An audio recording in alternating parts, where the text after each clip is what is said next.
వాగీశాద్యాశ్చు మనసః సర్వార్థానాముపక్రమే జమ్నత్వా కృతకృత్యాశ్చు స్తన్నమామి గజాననం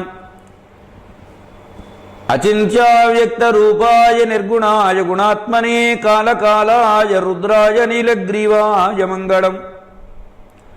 అజ్ఞానాం జాహ్నవీతీర్థం విద్యాతీర్థం వివేకినాం సర్వేషాం సుఖదం తీర్థం భారతీతీర్థమశ్రయే.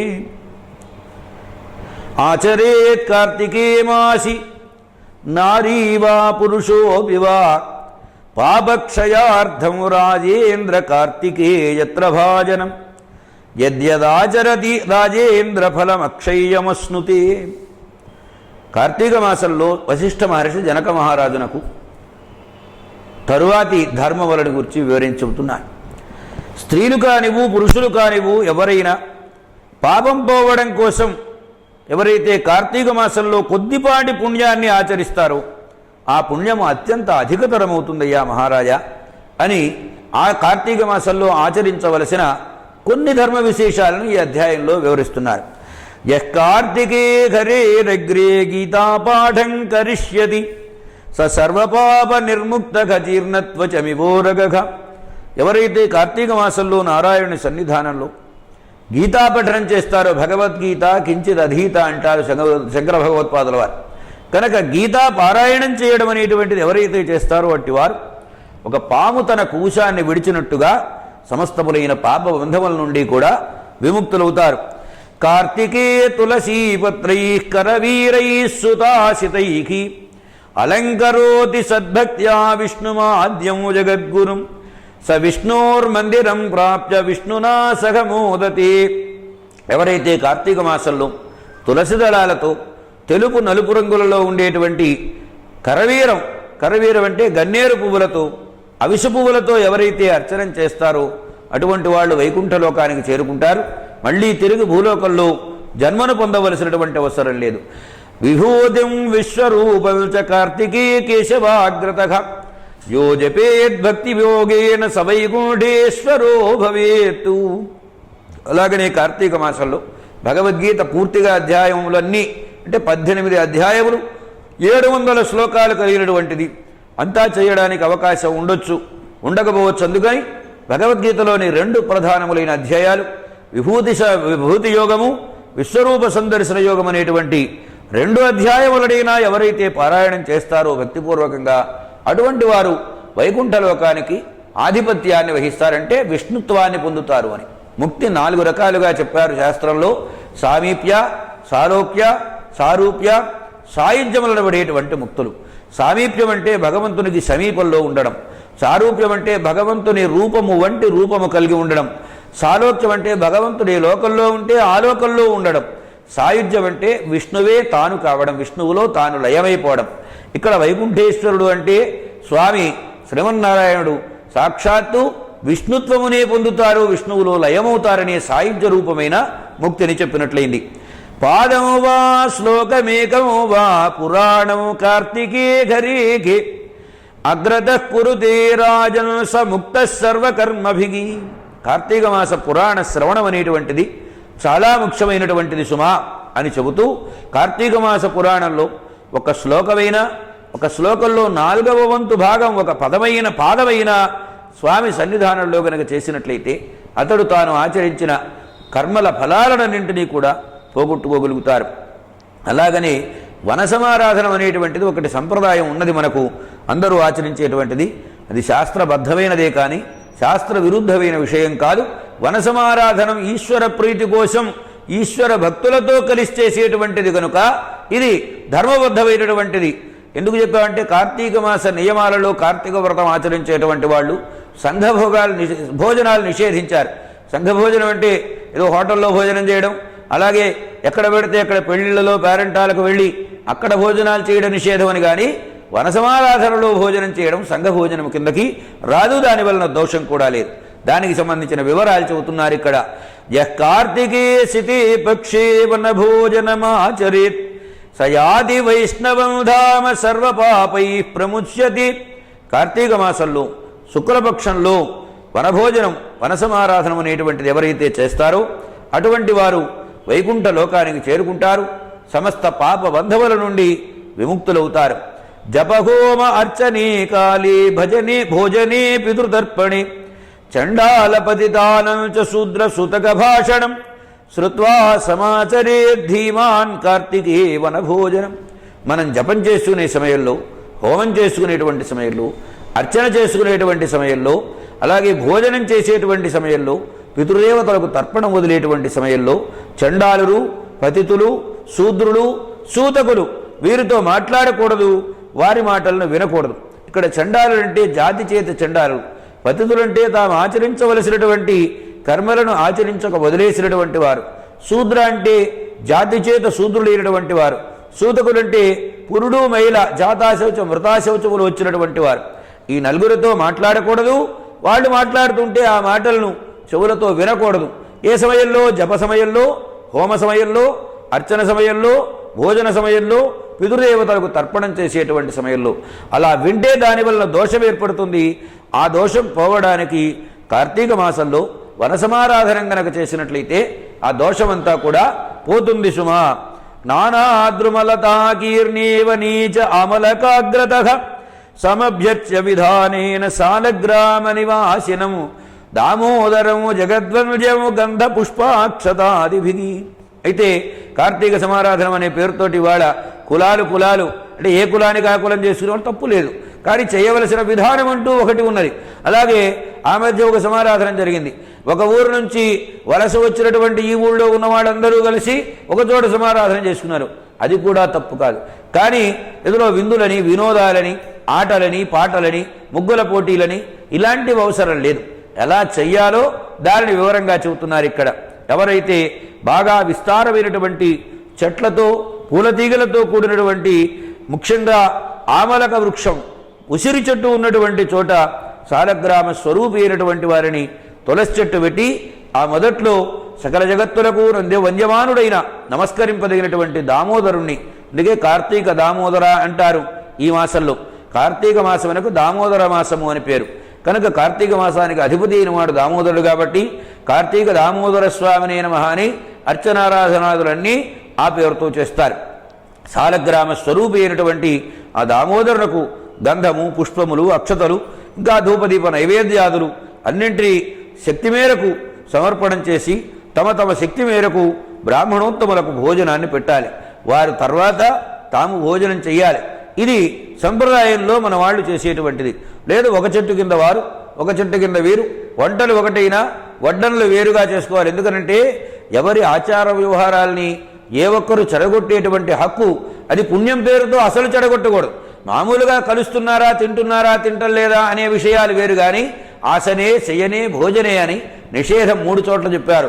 ఆసనే అంటే సమానమైన ఆసనం మీద కూర్చోవడం, శయనే అంటే ఒకే పక్క మీద పడుకోవడం, భోజనం అంటే భోజనం చేయడం సమాన ఆసనాల మీద.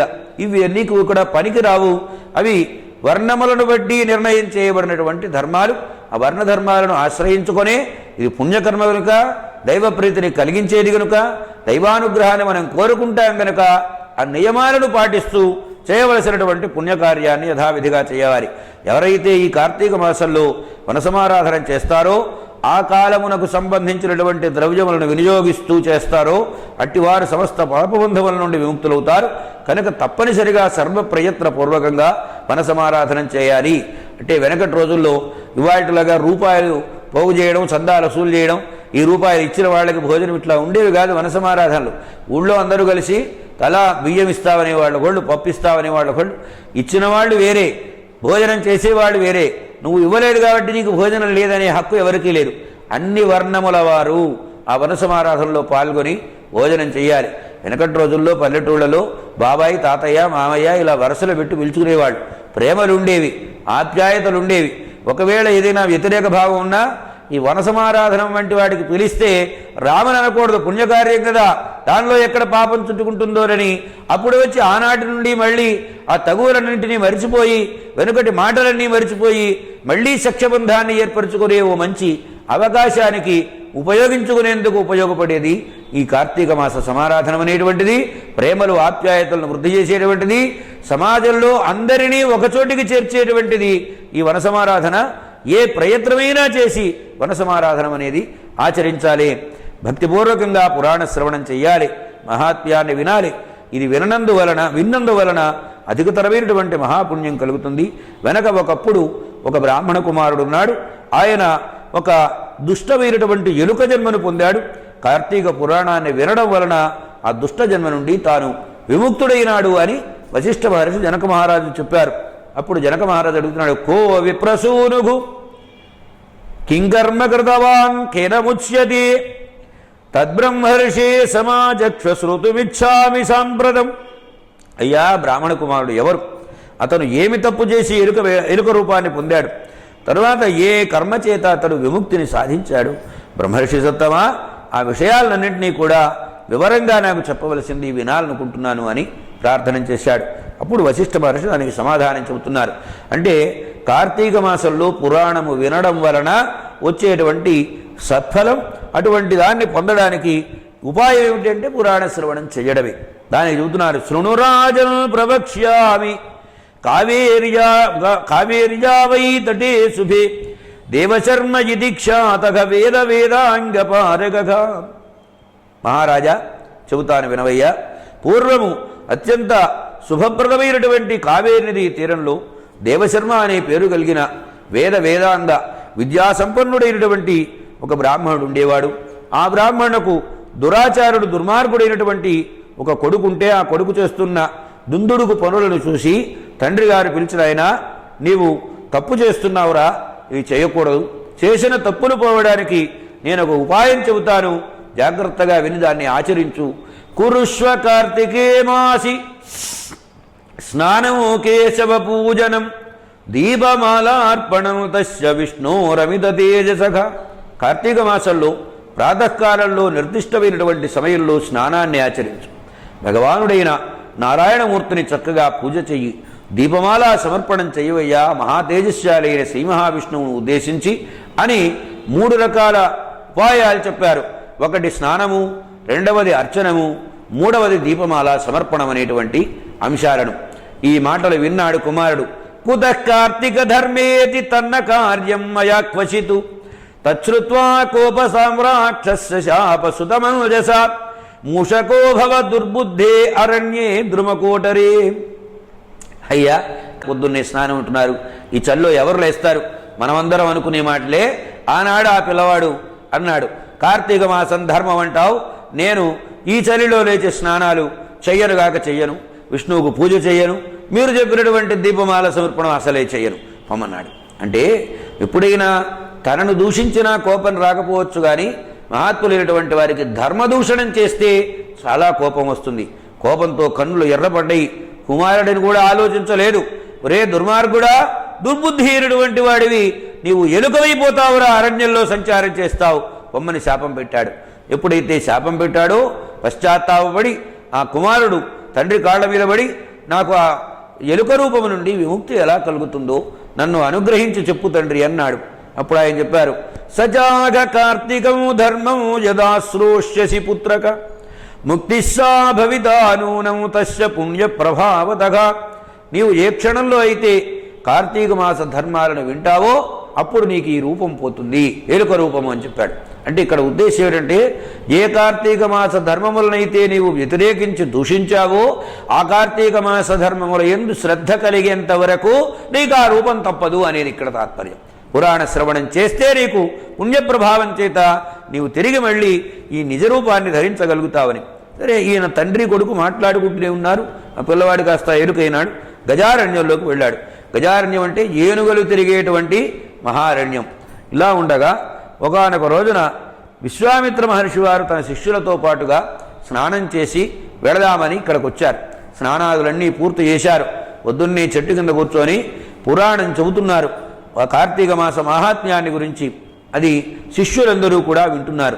సరిగ్గా అదే సమయంలో ఒక ఆయన వ్యాధుడు, అడవిలో తిరిగేటువంటి భిల్లుడు, అంటే బాణాలతో మృగాలను హింసించేటువంటి వాడు, ప్రాణిహింసా పరాయణుడైనటువంటి అతడు చూచాడు దూరం నుంచి. వీళ్ళు ఏదో బ్రాహ్మణులు వచ్చారు, కుండలాలు గిండలాలు బాగానే ఉన్నాయి, వీళ్ళని చావు కొట్టేవి లాక్కోపోదాం అంటే, వీళ్ళు చాలామంది ఉన్నా తాను దుర్మార్గం చేయడానికి సిద్ధమైన వాడు, వీడు దుర్మార్గం చేయడానికి సిద్ధంగా లేనివాళ్ళు కనుక ఆ నలుగురిని చావగొట్టి ఆ సొమ్ము కాజేద్దామని దృష్టితోటి అక్కడికి బయలుదేరి వచ్చారు.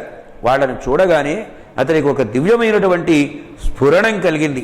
వాళ్ళని చూచి అన్నారయ్యా, ఏమిటి చేస్తున్నారు మీరు ఈ పని? ఏదో మీరు చెప్పుకుంటున్నారు, నేను వింటున్నాను, నాకేమి విషయం అర్థం కావడం లేదు, ఏమిటి మీరు చేస్తున్నటువంటి పని అని అడిగాడు. అంటే అప్పుడు అన్నారు, శృణుయాధ ప్రవక్ష్యామి బుద్ధిస్తే విమలోదయ ధర్మ కార్తీక మాసస్య నరాణాం కీర్తివర్ధన.